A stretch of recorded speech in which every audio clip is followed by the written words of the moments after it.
on Iran could bring terroristic threats to New York City. Let's bring in terrorism expert and president of Protective Countermeasures Inc., Sal Lifrieri, for some insight.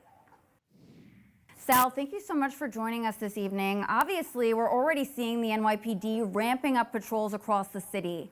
What types of locations in New York City would be most vulnerable in this type of situation? Well, I think traditionally we see the houses of worship are across the board.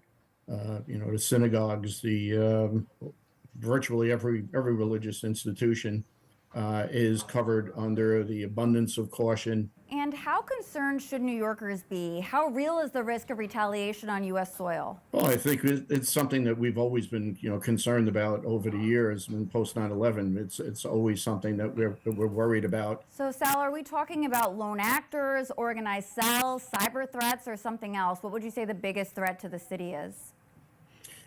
Well, it's, the cyber is clearly a key issue with the Iranians. They have a very good, strong capability. U.S. Secret Service has put out a report talking about the things that we could do to safeguard ourselves. But then on the flip side of it, you also have the smaller localized attacks, where you could have small individual cells conducting multiple simultaneous attacks. And Sal, how effective and how important is intelligence sharing between federal agencies and local law enforcement agencies in times like this?